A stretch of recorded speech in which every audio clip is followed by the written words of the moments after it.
Hi everyone, good morning. As you can see, I am on my floor, top of the floor.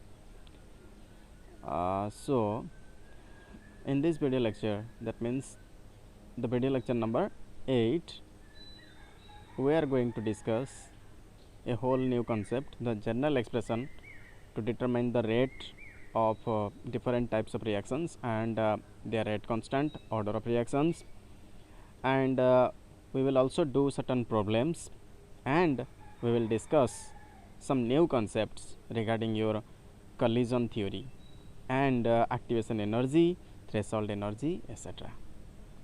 So as always, without doing late, let's get started. So in this video lecture, first I have written the general expression for rate, and half-life for nth order reaction. So in general, for an nth order reaction, suppose Na reactant Na is present, that gives rise to the product. The rate of reaction or the expression for rate is written as minus dA by dt is equal to Kna to the power n. This is the general expression for rate for nth order reaction. You have to remember it, you have to practice it. The expression for rate of reaction is rate is equal to minus dA by dt, which is equal to Kna to the power n, and half-life is written as 2 to the power n minus 1 2 to the power n minus 1 divided by Kn n minus 1 A0 to the power n minus 1. You have to remember this general expression, where A0 is the initial concentration of reactant A, and Kn is the nth order rate constant. K is the rate constant, and Kn is the rate constant for nth order reaction. From this equation, it has been observed that half-life period is inversely proportional to A0 to the power n minus 1, that means initial concentration to the power n minus 1. Thus, it can be seen easily from equation 3 that for first order reaction n is equal to 1. So T half is, if you substitute n is equal to 1 in this expression, then it will be T half will be equal to 1 by A0 to the power 1 minus 1, which is equal to 1 by A0 to the power 0. Anything to the power 0 is 1, which is equal to 1. That means half-life period is independent of initial concentration. We have already derived expression for this. And if we put T half is independent of A0 for first order reaction, for a second order reaction n is equal to 2, and we have observed that if we substitute n is equal to 2 in this expression, then we will have T half as 1 by A0 to the power 2 minus 1, which is equal to 1 by A0 to the power 1, or 1 by A0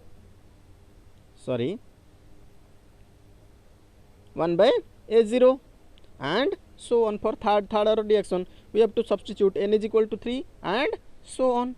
So these are the general expression for half-life period of nth order reaction. So based on these concepts, that means general expression for half-life, general expression for zero order reaction, first order reaction, nth order reaction, and half-life period for these corresponding order of reactions, I have done certain problems over here. Now let us see one by one. So the first question is, the half-life of a reaction is halved. As the initial concentration of the reaction is doubled. That means, see what has been given. Half-life period is reduced to half. That means T half 1 is equal to T half 2 by 2. And A0 is equal to 2A0. Initial concentration becomes double. initial concentration becomes double. Then what is the order of reaction? It has been asked that what is the order of reaction? What is n is what is the value of n? What is the value of n? So we have known that for an nth order reaction, T half is inversely proportional to A0 to the power n minus 1, A0 to the power n minus 1, or T half is equal to K by A0 to the power n minus 1. In order to remove the proportionality sign, we have to multiply a proportionality constant, and we have done it. In the present case, it has been given T half is equal to T half by 2.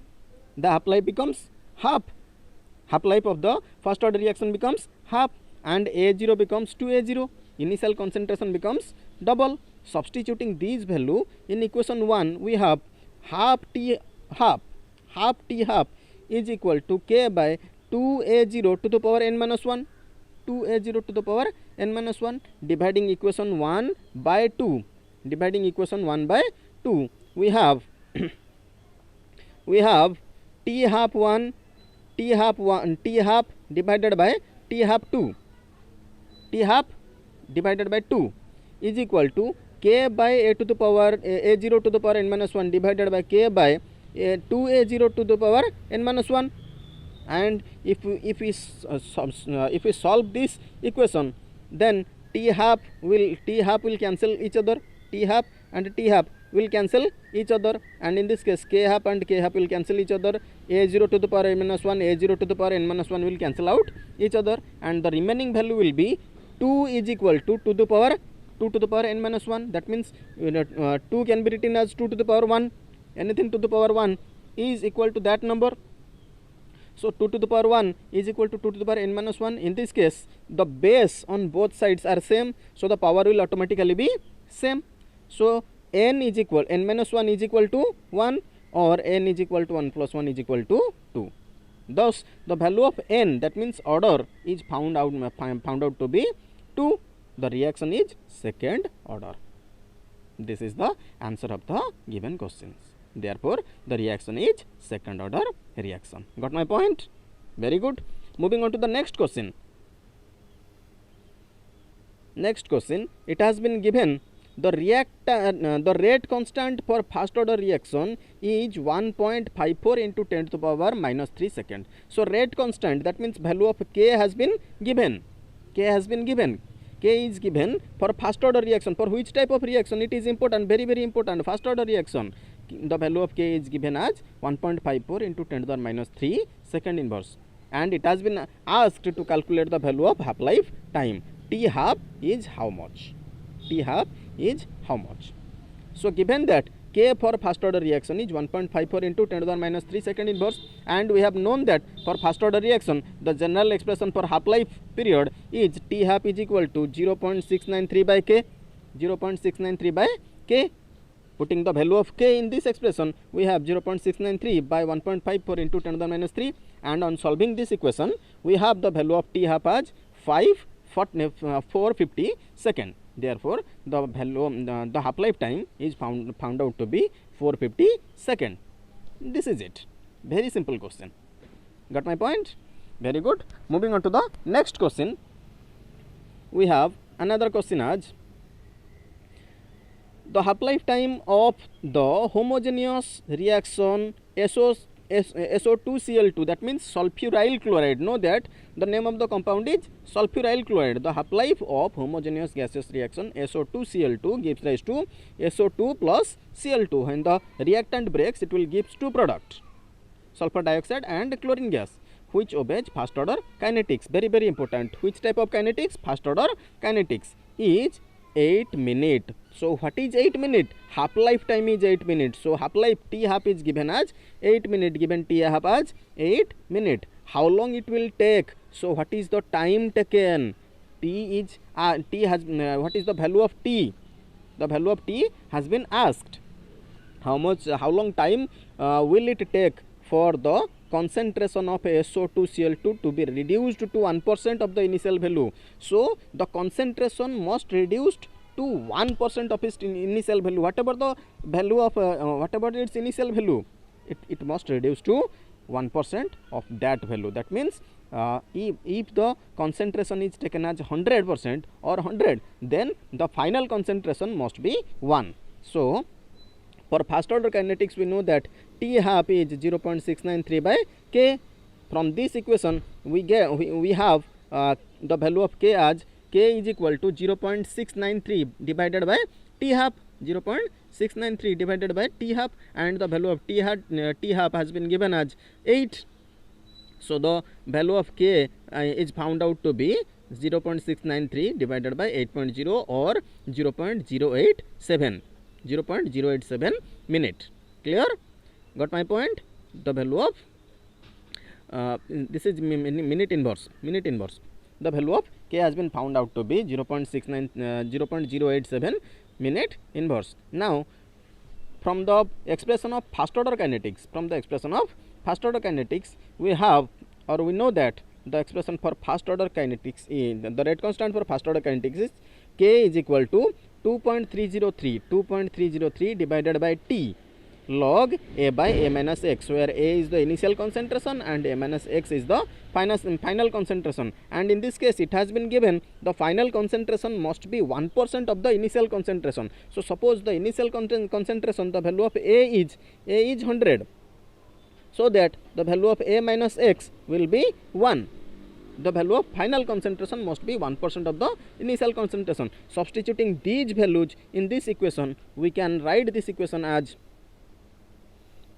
it has been written here. If the initial concentration is 100, then the final concentration is given as 1. Putting this value, we have K is equal to 2.303 divided by T log A by A minus X, or T is equal to 2.303 by K log A by A minus X, or we can write it as 2.303 divided by 0.087 log 100. Initial concentration is 100, we have taken it as 100, and the final concentration according to the question must reduce to 1% of its initial value. So the final concentration is 1, and on solving this equation, we have the value of T as 52.93 minute. Therefore 52.93 minute will be taken for the concentration of SO2Cl2 to be reduced to 1% of its initial value. Is there any problem regarding this question? If you face any problem, you can ask me on my comment section. Please do write your problems, whatever you face on these video lectures. So now we are going to learn certain new concept. Those concepts are regarding to your concept of effective collisions, threshold energy, activated complex, and activation energy. So just a minute, I am going to teach you about this concept, but before that, sorry for the interruption. Now it's time for these concepts, that means the concept of effective collision, threshold energy, activated complex, and activation energy. These are very, very important concepts, and these are small concepts, but these are important concepts. So you have to go through these concepts in detail, and you should also go through your textbook for the detailed study of these concepts. Clear? So without doing let us see or learn about these concepts. So we know that during a chemical reaction, the reactant molecules collide among themselves. What happens? The reactant molecules collide among themselves to form the product. If there is no collision, there will be no product. We have already studied about these concepts in our gaseous state chapter in first year. So know that all the collisions between the reactant molecules do not bring about the product. All the collisions that occur between the reactant molecules, various types of reactant molecules, do not bring about the product, do not form the product. Only those collisions which are effective will bring about the product. Only the effective collisions that occurs between the different types of reactant molecules will form the product. A collision is said to be effective A collision is said to be effective if the reactant molecules are properly oriented, there is proper orientation between the reactant molecules, and they possess certain minimum value of energy, called threshold energy. A collision between the reactant molecules will be a threshold one, a threshold collision, if they possess two conditions, or if they satisfy two conditions. One is they must be properly oriented, and second is they possess certain minimum value of energy called threshold energy. Now let us see what are these in detail. So for example, in order to understand the orientation, how they are oriented, how their orientation bring about the product, and how the certain minimum value of energy is responsible for the formation of product, we will understand through these examples. For example, consider the reaction between carbon monoxide and nitrogen dioxide. CO plus NO2 gives rise to CO2 plus NO, carbon dioxide and NO. See, in this case, if the molecules are oriented, if carbon monoxide, CO and NO2 are oriented like this, O oxygen faces to nitrogen, then there will be no product formation at all. Clear? Because their orientation is not proper over here.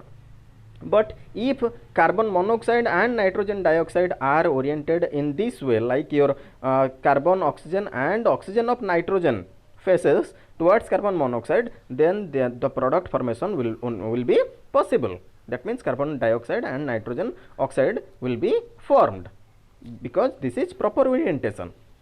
So therefore, a chemical reaction to occur, for a chemical reaction to occur, the reactant molecules must possess two barriers. One is your energy barrier, that means threshold energy barrier, that they must possess threshold energy, and the second is your orientation barrier, that means they must be properly oriented, they must be properly situated. If they are not properly oriented, then there will not be any product at all. So now it's time for the second concept, threshold energy. So what is threshold energy? So know that threshold energy is nothing but the minimum value of energy. You have to remember only this point. Certain minimum value of energy possessed by the reacting molecules to form the product is called threshold energy. Threshold energy is the minimum value, the minimum amount of energy required to the reacting molecules or reactants to form the products is called threshold energy, and it is denoted by the symbol ETH. See, in this case I have done a graph between energy and progress of reaction. So this reaction is particularly for exothermic reaction, because in this case del H, the value of del H is found out to be negative. So suppose if the reactants are present over here, so I have written R for reactants and P for product.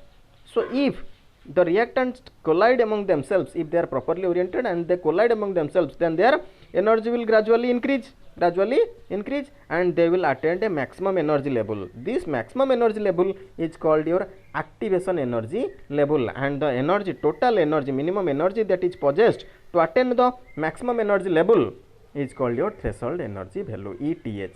And after attaining that activation energy value, the molecule will start breaking and that lead to the formation of product. Clear? So now it's time to understand what is activation energy. So activation energy. There are certain chemical reactions where energy available to the reacting molecules, that means threshold energy is not sufficient to form the product. The energy that is available, the minimum value of energy that is available to the reacting molecules is not sufficient for the formation of the product. In such cases, extra amount of energy must be supplied to the reacting molecules.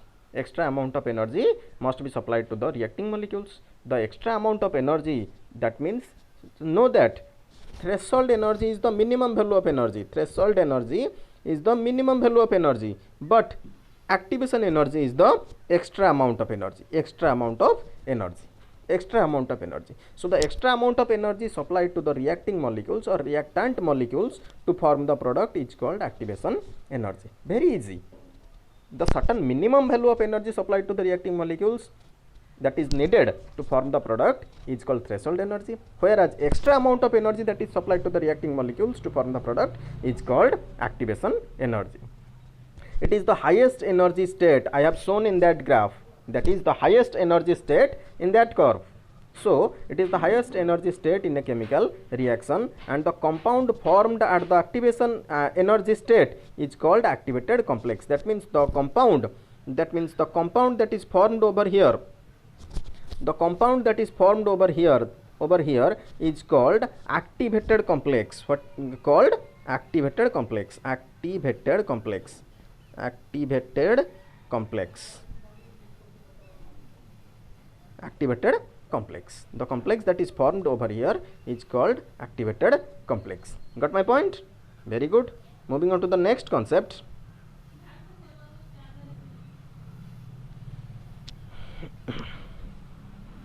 So I have shown over here, I have drawn two curves, one for your endothermic reaction and the other for your exothermic reaction, and if you combine both these reactions, you can do the activation energy curve for a reversible reaction.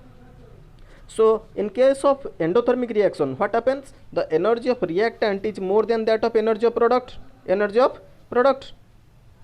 Therefore, the value of del H is found out to be positive, and this value, the total minimum value of energy required to the reactant molecules to form the product, is called your threshold energy, and the maximum energy value is called your activation energy.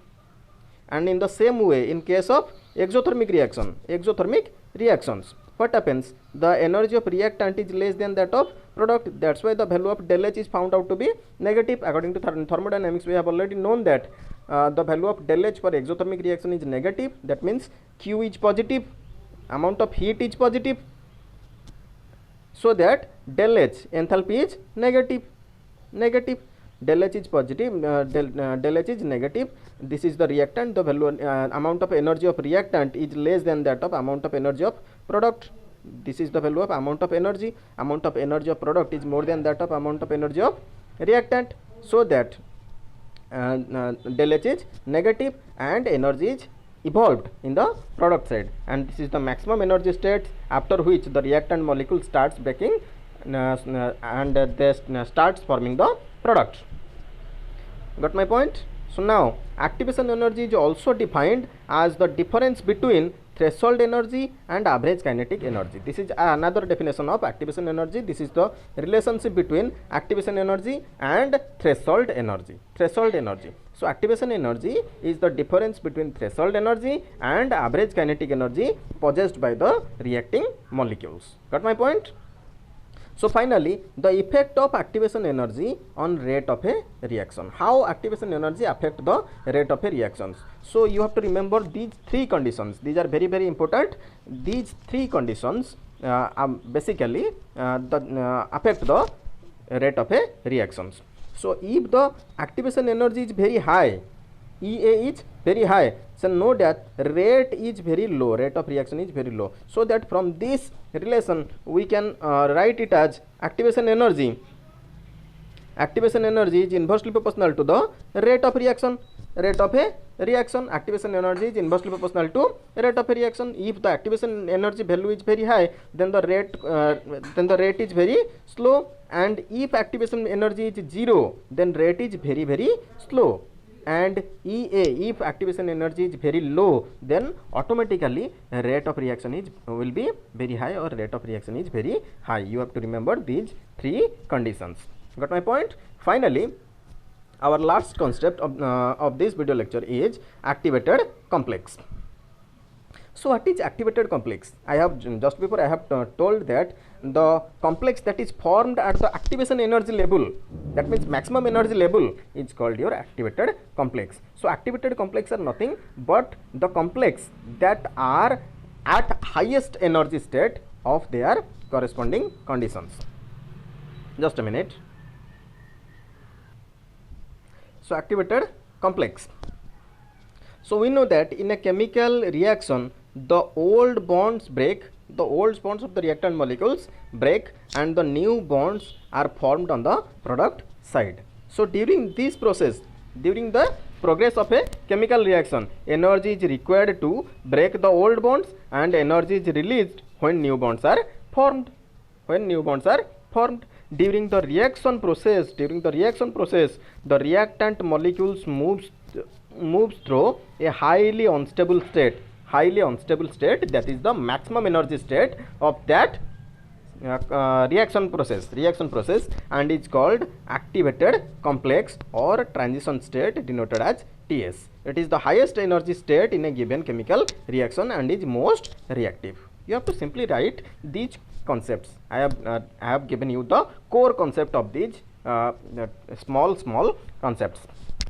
So consider the example of the formation of hydrogen iodide from hydrogen and iodine. H2 combines with I2 to form hydrogen iodide. We are simply writing these chemical equations as like this, but actually what happens, the reaction proceeds in this way.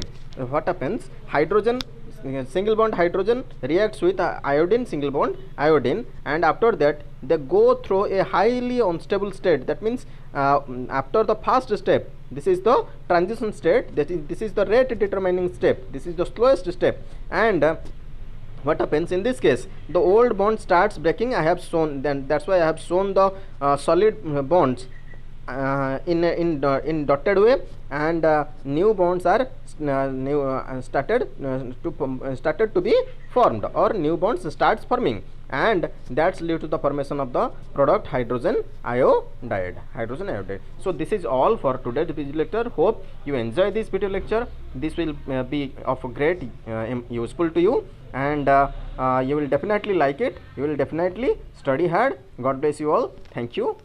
God.